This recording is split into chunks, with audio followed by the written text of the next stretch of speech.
you, everyone. Thank you for coming this early in the morning to hear an academic perspective on public engagement.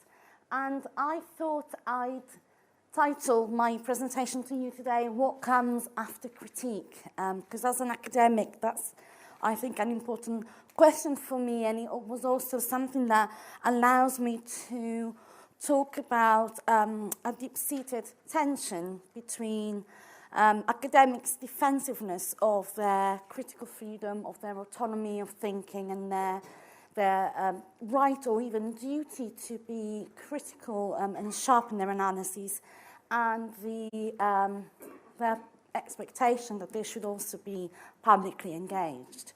And the sense that I certainly had as a young scholar that sometimes you are pressurized into making a choice between the two. And so my presentation today hopes to convince you that with a little bit of what Paul has helpfully called strategic imagination, but you could also call stubbornness, I think, you don't have to make that choice, you can have it all. So I think at start, this is a very personal perspective, so I'll start from who I am, and I am a scholar of cultural policy research, which is a field so tiny that apart from perhaps a few colleagues from Warwick that are here today, I don't expect you to know what the hell this is. Just very, very briefly, because I could go on for hours and hours about this, cultural policy studies cultural policy, public policies for the arts and culture sector, which I think is the shortest definition I can come up with. Because we are researchers that study the process of policy making, this brings about an interesting question about what is the desirable safe distance that you should keep between your research work and the actual world of practice. And like all fields of research, even cultural policy studies, which is a tiny, relatively young field, has its own mythology of origin. And so historically in this country and in Australia, cultural policy studies is seen as a derivation of cultural studies. When in the early 1990s, sociologist Tony Bennett suggested that actually the time had come for cultural studies, for the critical study of culture, to become useful by actually supporting the process of public policy making, actually working with politicians, policy actors, trying to bring that knowledge into the field of policy. You can imagine there was, a certain backlash by people saying, never should academics become policy wonks, and that actually our role is to maintain a critical detachment from it all, so that we can continue our scholarly work. So, as a young PhD student, you're kind of told that you have to choose a camp, stick with it for life, and live with the consequence of it. I always found these very restricting and very frustrating, and I guess I just could never quite put up with it. And so I guess what I've done in my work is trying to navigate an alternative or a solution to what I call the hard hand versus the purist academic dilemma. Also, bringing into this reflection the fact that the people that I study, the cultural institutions, bodies like the Arts Council, government departments like the Department for Culture and Media Support, they all work in very challenging circumstances, and they have their own pressures upon them. And this quote by two academic scholars of cultural policy is fairly accurate. It certainly was at the time they were writing. So there is a sense in which there's awareness that the sector desperately hope research to help them get more money, survive, be more valued. This must be part of their reflection.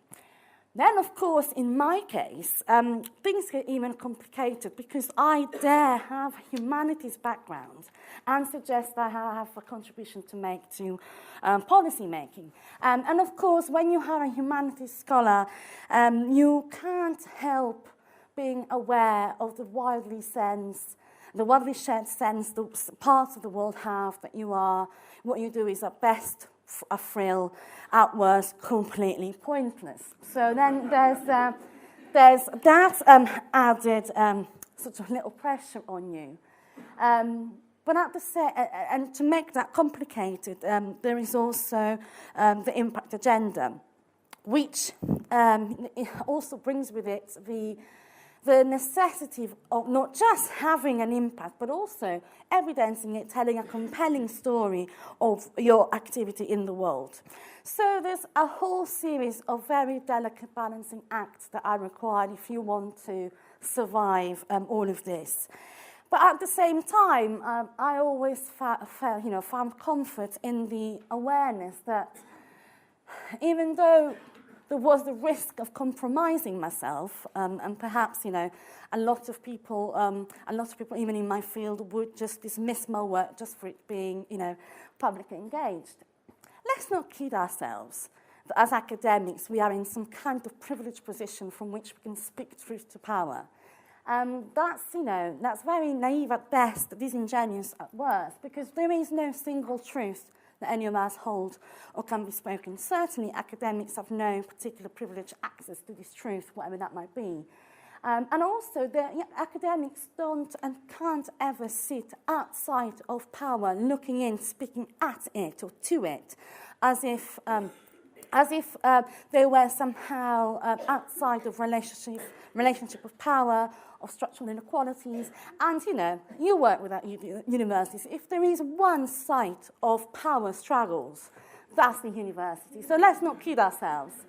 The impact agenda complicates this a little bit further because I have quite a problem with the semantic of impact, because the very word impact seems to reinforce this idea of academics going into the world, bashing people on their head with their research and sort of having all this impact. It's quite a violent metaphor, actually, of these external force bringing all of this.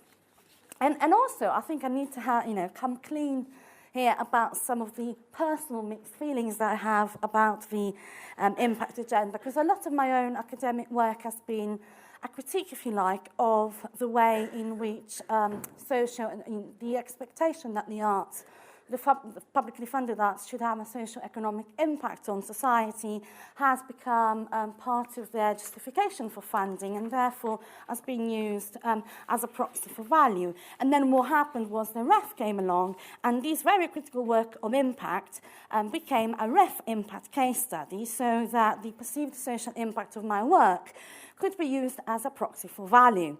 So, there's a sense in which there's always things that need to be navigated. But as I was trying to suggest here, the alternative is not this myth of the completely autonomous individual. And then there's, as humanities scholars, what do you expect to, what impact can you possibly have? And I have a whole catalogue of really depressing quotations that I use in these circumstances. So I just thought, which one shall I pick? And I thought these achieve the desired level of sort of discouragement and doom and gloom, because James Dyson, he over Hoover, actually went to art school. So, if you... Can win, can't you? So when we know as humanities academics that that's what people think about what we do, then sometimes you kind of think, why engage? Why not stay ensconced in the safety of the library when that's what the world thinks about you? Well, no, I still argue that there is reason to go out. And then, of course, because we know what Mr. Dyson thinks, that's how we tend to talk about our own value and our own role in the world. I won't read this because I always my tongue can get around all the numbers. However, this is how largely in higher education policy we talk about the value and impact of research work.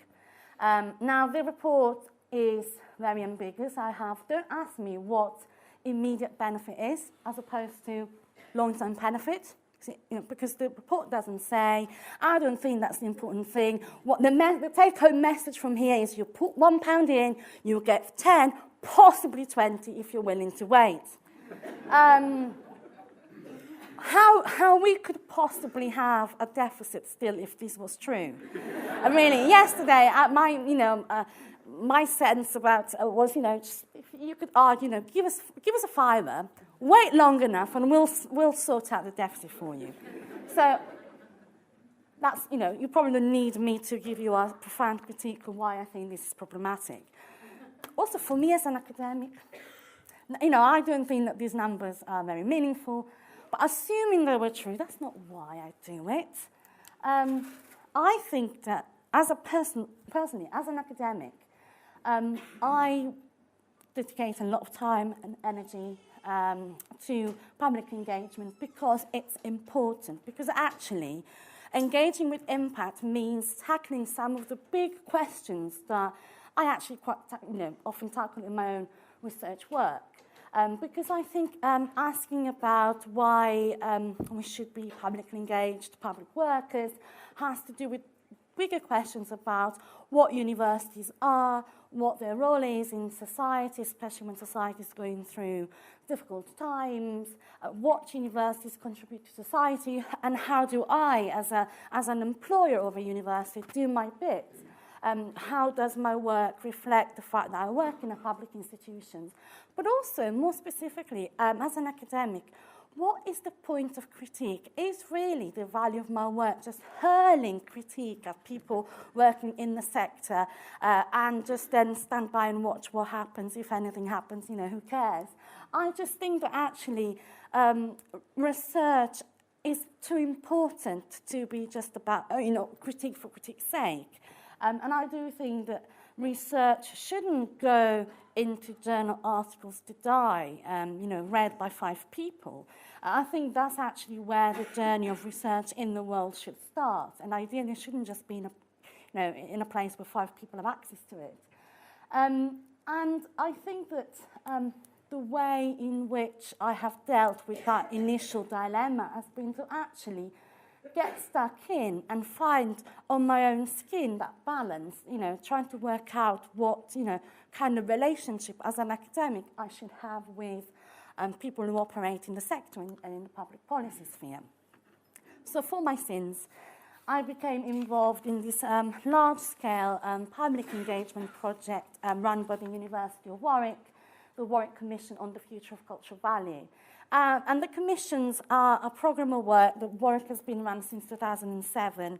And the past ones have been on worthy topics like international financial markets and mayoral elections. And we just thought, well, in the kind of belligerent sense of let's show the world that the arts and humanities matter, rather than be, cowering after Dyson's telling off, we decided that we would tackle the issue of cultural value and how do we understand the value of arts and culture in public life, how do we measure it, how do we evaluate, and how do we construct policies to support it, enhance it, and make sure that the value of culture and the benefits of culture are felt more equitably throughout society. Seemed to me at least to qualify as an intractable problem, so I felt that we were fully entitled to have a commission on this. So we've got here photos of our lovely commissioners. Now, I can never remember all of on the name, but just to give you a sense of the caliber of people that we managed to attract to this project. The chair is Vicky Haywood, who was for 12 years the chief executive of the Royal Shakespeare Company. She's now the chair of the Royal Society of the Arts. Then we've got Rolly Keating, who's chief executive of the British Library, Darren Henley of Classic FM, David Land, Rebecca Bull from King's. We have Peter Bazalgette, Chief Executive of the Arts Council. We have Nicholas Sirota, who's #1 in the power list of the most powerful men, they're men usually, in art. So we've got quite a collection of characters. And for me, the interesting thing is that this is kind of the list of the people who represent the kind of institutions that I have built my career criticising. So that was interesting, I think, for all involved. Now, I'm here saying to you, this is tough, but it's worth it. And we're having a session this afternoon with long-suffering project manager for the Commission, Katrina Firth, and we're going to focus this afternoon on the challenges, actually, because this was massively hard work. We still will conclude it was worth it, but I think that there's something to learn from, the challenges we had to face and, the compromises. And, there have been many times in these past 2 years, which have been the 2 years where I've slept least in my life. I've been the most stressed, where I just thought, Ellie, you could have been in the library. But I still think it's worth it, absolutely worth it. Just very briefly, why cultural value in times of austerity, as we've seen in some of the discussion yesterday, things like arts, culture, research into arts and culture are particularly vulnerable. And we felt that this was an area where Warwick has a lot of academic expertise that we could bring into the conversation. Because the point of the Commission is to make connections between these areas of scholarships, these different areas of policy, and trying to develop a slightly more organic way of thinking about the arts and culture, not as frills, but as, developing an ecosystem thinking for how and why you support the cultural ecosystem, which is based on an argument that this is important on cultural grounds, but it's also important on social justice ground, but also on economic grounds, since we now know that we live in a creative economy. So we thought that the only way to deal with problems of this level of complexity was to work together with people, to bring our academic expertise in conversation with the people who work in the sector at the coalface of making arts and culture happen, and with the creative practitioners and with the general public. So in the effort of making our life even harder than it had to be, we added a whole program of public engagement activities, of public debates, which have never been before part of the way the Warwick Commissions worked, because it used to be more of an expert thing. And so we would gather hundreds of people in a room to try and ask sort of questions, and we tried to use social media to make sure that even the people who couldn't get to London to take part in our debates could feed questions, could feed perspectives, and we've worked with the people who inevitably would then tweet the criticism to try and get a sense of what they thought we were doing wrong, and trying to build that criticism into working relationships that we can learn from. So we could never have, I guess we could have got a bunch of academics in the room to say, okay, what do you think we should do about this? But that was not the point of how we wanted to work. And we wanted to work with the sector to convince them that in terms of long-term thinking, it's more helpful to think in terms of the issue solutions rather than just advocacy for the next spending review. And we wanted to feed critical perspective and ask awkward questions of these really prominent people, because we felt actually as academics that was our contribution to this relationship. And the idea was to bring a diverse range of expertise to bear on these questions and see what happens, really. And I should say that we are now in the most delicate of time where we are, locking ourselves up with these people to decide what our recommendations are going to be. So, of course, this could all still end in disaster. So, February 17th is when we publish our report, so you'll know by then whether we've survived the process or not. But we are hopeful, I think it's fair to say. Our goals were shifting the public debate around arts and culture beyond advocacy, partly because, really, advocacy based on weak research is weak advocacy. So we have tried to talk to the sector and these high representatives of the sector and convince them that actually, even though it's scary, there are advantages in engaging with real evidence, robust research, even if it doesn't quite tell you the things that you need to have your conversation with Treasury, but in the long term, it's actually more helpful than some of those dodgy numbers that we all have a giggle about because they're so implausible that nobody really believes them. We wanted also to take the conversation out of the hands of the experts, because ultimately when you talk about arts and public policy for arts and culture, you're talking about what you're doing to enhance people's creative and expressive lives and people's everyday lives. So they ought to have a say in this, which has been a massive challenge. And I can't begin to say that we have got to the level of engagement with the general public that we would have liked. But with the resources we had, we've certainly tried.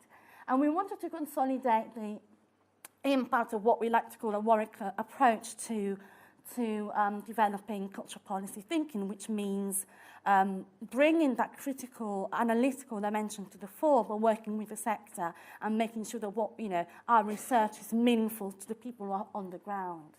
And then developing and strengthening partnerships and collaborations that we hope might have strategic value for the institutions, because after 2 years of working really closely with these people and their organisations, we now, on all parts, there's a desire to not let this end on the 17th of February. And so we're thinking about how we could keep working together on these issues when our budgets end. So that, there's that.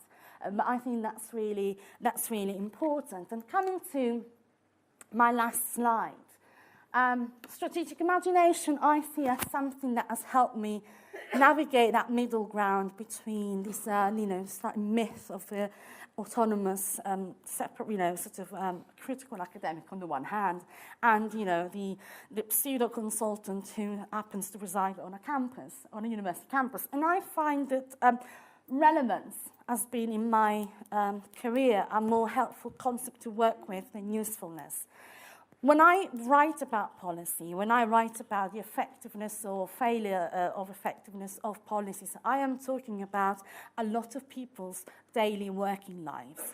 If they tell me that they don't recognize their daily working lives in what I write, I am getting it wrong. There are no two ways around it. So I always felt that whilst I am largely unconcerned as to whether what I write helps an organisation get more money from the Arts Council, it's deeply important to me that they can relate to the things that I'm writing about. That's why I think relevance has been a much more helpful goal for me than being useful. But also, I think the Commission wouldn't have been possible if we hadn't started from a place where we are deeply respectful of the different forms of expertise, the different types of knowledge that different people bring to the table, and rejecting any kind of hierarchy between them. So we didn't meet these people as the academics who know it best, who are there to tell people what they should do, but actually trying to get different perspectives on the same problem. And I think that actually this mode of collaboration partnership is a way to navigate that tension. The idea of working with the sector, not for the sector as some kind of hired hand, I think has been our spirit. And I think the ultimate goal is what we hope we will contribute a little bit to is a new culture of knowledge-based practice, whereby, what I mean by this is sort of trying to work to establish a more robust culture of evidence in the culture sector, and better evaluation methods, better forms of research, but still with that sense of respecting and acknowledging that there are different modes of knowledge creation at play, all of which have something to contribute. And I think academics need to embrace the humility that it takes for this kind of working relationship to happen.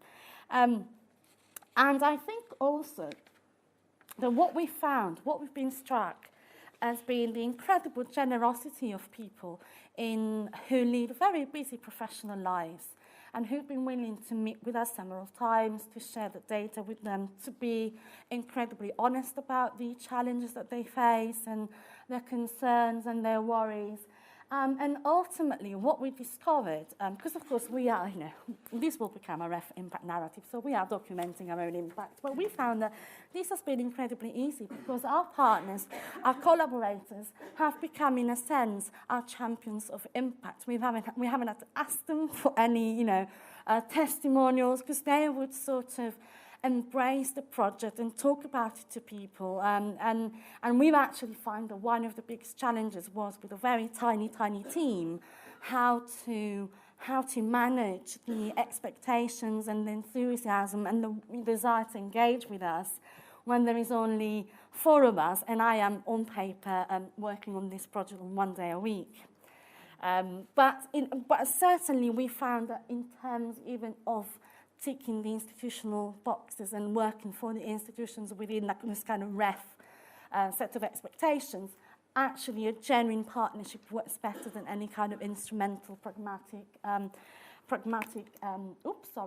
concern. And with this I end. I think ultimately it's all about relationships, but it's also about working out as an academic, and I guess as support staff working for the institutions, why you're doing all of this. Because it's a massive expense of time, energy, it's incredibly stressful. You end up living on a train, but you have to decide why it's worthwhile for you. Thank you very much.